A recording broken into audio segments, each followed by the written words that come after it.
Hello Think Slimmers, good morning. Welcome to my day 6 video. I hope you're having a great day. Right, well everything's still going well with my healthy eating plan and with my exercise. In fact, I had a really good day yesterday, which I'll tell you about. I've got a couple of things to say with regards to my strategies for the healthy eating. And I've also been asked to explain to you something that I said in a video a couple of days ago about playing forward the movie when you feel like eating something that you maybe shouldn't. So I'll cover that off with you as well. But first of all, let's talk about the healthy eating. So what I've been doing is I've been having breakfast, lunch and dinner, and then having a snack mid-afternoon when I come home. Yesterday I didn't go riding in the afternoon, so I actually came back a bit earlier, and I thought, you know what, I'm not hungry at the moment, so I'm not going to have my treat. I'll save it until I feel like I need it. And this is quite an important thing to say in terms of habits, because certainly for me, I'm very much in a routine for what I eat and when I eat it, and it just feels like the right thing to do. But on this occasion I thought, well no, it's too early for my treat, so I'll wait and save it. And what actually happened was I ended up not having it at all, because by the time I would normally have come home, I was doing some work, I was concentrating on something else, I had a couple of phone calls to make. And it got to the point where I thought, well, it's kind of time to start cooking dinner now. So I actually felt quite pleased with myself, because I've saved myself a couple of 100 calories there. Not that I count calories. So I think that's just something to be aware of with regards to your habits. And okay, if you normally have a biscuit with your cup of coffee, or if you normally have something to eat when you come in, or if you normally, do things in a certain way, it's worth having a look and a breakdown at what you do, because certainly for me, it made no difference to me whether I had that treat yesterday or not. So considering the goals that I've got at the moment, why would I? So that's the first thing, is just to think about your habits and to think about whether you're eating out of habit or whether you're eating because you actually want to or need to. The second thing that I found myself doing, I actually kind of came to my conscious awareness when I was eating my breakfast this morning, but I have been doing this over the last few days, is eating and doing something else at the same time. So this morning I had my breakfast and I just started having a look at some things on the internet, and I thought, no, I'm going to focus on what I'm eating and I'm going to eat mindfully. So that means really noticing the taste and the texture and actually enjoying the food as I'm eating it, rather than it just being something that I'm doing in the background while my mind's focused on something else. Now the reason that's important is because when you are making your eating habits mindful, you need to be aware of what you're doing. So if you sometimes think, oh, I feel like I haven't eaten anything for a long time, it could well be that you did, as I was with my breakfast, but because you weren't concentrating on it and because you were thinking about something else, you didn't get the enjoyment that you should have from eating that food, and now you're looking for that enjoyment, so you start looking to eat something else elsewhere. So for me, that's something else to be aware of, is to make sure that I'm eating mindfully. I've talked before about making every calorie have a job, and I want to make sure that I'm enjoying, I do enjoy my food, I like the type of food that I eat, so I want to make sure that I'm enjoying the moment when I'm actually eating it. So those are the two things to talk about with regards to the healthy eating plan. I've not had any slip-ups, I've not had any particular challenges, it's all still going well, but then we are still in week 1.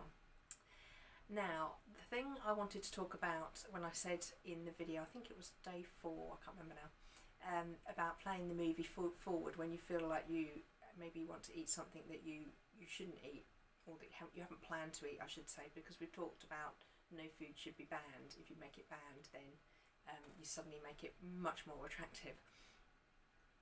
And what I was talking about really was just a fancy way of saying, when you are thinking, right, I want to eat something, I want to eat, in my example I'm going to use with your chocolate hobnob, you kind of just become completely focused on that chocolate hobnob, and this is what I want, and my inner child screaming, I want it, I want to have it.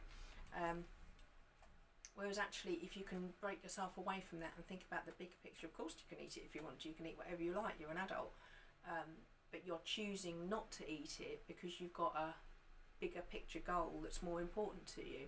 In my example, that's as I come out of lockdown, I want to be really looking and feeling my best, and that's way more important to me than any chocolate hobnob ever could be.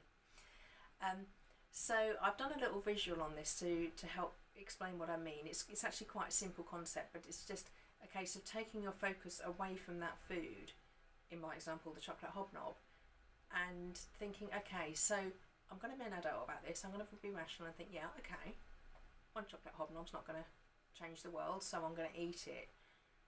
But then thinking about how you're going to feel afterwards, because we've all done this and we've all done it many times. You think, yeah, okay, you know, one won't hurt, so I will. And then sometimes it's immediately after, sometimes it's while you're still eating the food, but normally it's either immediately afterwards or maybe the next day. You wake up and you think, why did I do that? I didn't really want it, I didn't enjoy it that much, and now I feel really bad because I've put my goal off. I've disrupted my own plans for achieving what I wanted. So here's a little video clip to show you what I mean. When you are making a video, I think we're all used to doing this now with smartphones, you get the frame by frame appearing along the bottom of the video when you see it on a screen. So here's the picture of me feeling happy and my diet's going well, my healthy eating's going well, I'm feeling good about myself. Then I stumble across the packet of chocolate hobnobs and kind of become a little bit obsessed with that. And then this is the frame of me after I've eaten the chocolate hobnob thinking, why did I do that? I wish I hadn't done it. So what I'm suggesting you do is to bring that image forwards so that you see that as part of your decision making process about whether you're going to eat this food, whether you're going to eat this chocolate hobnob or not. And then you're kind of making a fully informed decision, because you're not just focused on the this is what I want now, you're focused on this is what I want now and this is the consequence of having it. And once you've got that balance, it might be you think, I need a sugar boost, I need it, I want it, whatever. You might decide to eat it, but at least you're making your decision based on the full picture. And certainly for me, I've been through that so many times where I've eaten something and then really regretted it. So I know that regret is not worth the enjoyment that I'm going to get from eating any one particular food or having any one particular drink. And so it stops me, and that's really very powerful for me. So I hope that makes a bit more sense now. Looking forward, obviously tomorrow's day 7, so what I'm going to do tomorrow, I'm not going to make a video, I'm going to do a blog post on the webpage, which is www.thinkgrowslim.com. Doing a review of the first week. I do think it's always useful and important to stop and review where you are, what's working, what's not working, what have you learned, what have you changed, and what's the way forward. So I'm going to do that tomorrow, just summarising some of the things that I've learned, which I've shared with you in these videos during the week. So there won't be a video tomorrow, but if you want to have a look at the blog, then please do. Off the back of that, I am thinking about giving myself a reward, because with following this type of healthy eating plan, it's a case of you make the effort now to get the reward, i.e. better health and better body later. But you do need something to make it worthwhile, because if it is a challenge for you, you know, you need to make life good for yourself, you need to make it nice. So I'm already having a little think about something that I might treat myself to as a reward to myself for the first week. It's probably going to be something like, I don't know, maybe a new belt or a new top, something like that, because I have got such a strong image in my mind of what I want to be looking like as we come out of lockdown. So I'm thinking about maybe getting myself something that will support that image. So that's me for day 6. So no video tomorrow. I'll see you again on day 8. Have a great couple of days. Thanks for watching.